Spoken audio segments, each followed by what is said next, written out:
Shabada, c'est un peu comme Choupinou, c'est à la fois réconfortant et joyeux, la marque de fabrique d'Alice et Sébastien. Elle est auteur, lui illustrateur, et en pleine campagne limousine, l'un ne va pas sans l'autre. Oui, oui, tout le temps, tout le temps. Ouais, c'est quand on n'est pas tous les deux que ça va pas. Non, c'était un objectif. On a quitté nos boulots respectivement quasiment au même moment il y a 2 ans, parce que en fait la vie est super courte. On se rend compte qu'on passe tant d'années avec des collègues, on vit plus avec nos collègues qu'avec notre femme. Si on a une femme ou un mari, c'est pas pour ne pas en profiter. Et donc du coup voilà, c'est vraiment une envie. Et puis pour être plus libre aussi, pour pouvoir affirmer ce qu'on a envie de créer ensemble. Et puis ce qu'on a envie de dire aussi, parce que par rapport à l'enfance, il y a plein de choses qu'on a envie de dénoncer. Et voilà, on est parti pour et on s'arrêtera pas là, quoi. Aujourd'hui, rendez-vous à l'hôpital mère-enfant. Le couple vient d'y passer plusieurs mois pour la réalisation d'une fresque très colorée et amusante. Alors ça, c'est la marque de fabrique Shabada, c'est normal. C'est nous, donc il faut qu'il y ait de la couleur, que ça soit vivant, lumineux, coloré et enfant. Et nous, c'est notre boulot au quotidien. On a investi auprès de différentes causes pour les enfants et nos livres que l'on fait, c'est pour les enfants. Donc voilà. On se dit c'est pour nous, mais on n'imagine pas le temps que ça va prendre. Et puis au fur et à mesure qu'on dessine, en fait, on veut aller toujours plus loin et remplir encore plus les murs. Tout est très beau, tout est bien fait. Non, tout est magnifique. C'est beaucoup plus agréable pour venir travailler. Même les enfants, ils adorent. C'est beaucoup plus ludique. Ils viennent pas avec le stress, le même stress. Ça a été super agréable parce que nous, on avait des idées et elles nous ont souvent apporté d'autres idées qui, même si au début, pour nous, c'était une contrainte, en fait, au final, on s'est dit « Ah ouais, elles avaient vraiment raison ». Donc on a toujours fait l'effort de les écouter et elles de nous écouter aussi parce que voilà, mais ça s'est super bien passé. De Salon du Livre en exposition, en passant par les réseaux sociaux, Shabada fait son petit bonhomme de chemin. Pour nous, on a une collection qui s'appelle Mademoiselle Cœur. Donc c'est des livres que l'on a créés, pensés.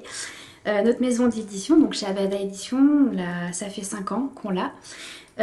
Et donc cette collection, ce sont des illustrations entièrement réalisées au pastel. Et en fait, c'est une collection où on aborde des thèmes de l'enfance, parce que nous, l'enfance, c'est très important pour nous.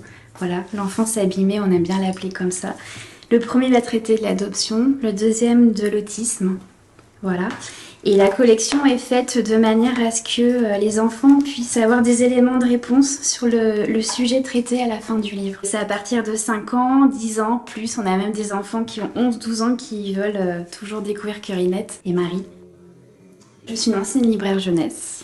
Donc du coup, le livre, ça me parle depuis très longtemps. Sébastien, lui, était du coup dans le graphisme, l'illustration depuis un moment. Et donc, ce projet d'être ensemble, de revenir à nos sources, à nos origines, c'était évident. Et donc, travailler pour soi, nous, on valide. Alice s'occupe de tout ce qui est réseau. Elle fait ses posts et toute la partie commerciale. Quand elle fait un post, je le regarde que quand il est posté. Elle me demande de lui faire un visuel. On en discute aussi du visuel, on essaie de trouver. Ouais. Des fois, si vraiment on a un doute, on s'interroge.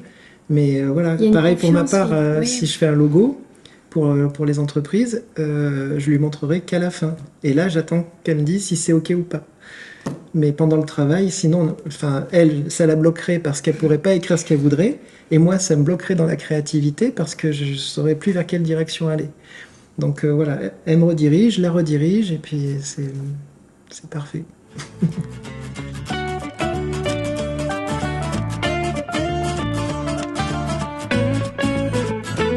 Normalement, il y a des feuilles partout, les dessins ils sont empilés, les crayons ils sont tous là, il y a des sciures de bois partout. Et puis en plus c'est une demande à chaque fois. Les gens veulent que ce soit agréable, que ce soit pour les enfants, que ça les rende heureux, qu'ils se sentent bien. Donc automatiquement, on les recommence autant de fois qu'il faut pour que le regard du personnage et son attitude soient pétillantes et réconfortantes. Alors donc là du coup c'est une fresque qu'on a réalisée à la Chémeux de Limoges. Ça c'est la partie crayonnée. Donc il a fallu trouver toute la composition de la scène où il fallait que les animaux arrivent après un long périple à travers la jungle. Moi j'aime bien toucher, j'aime bien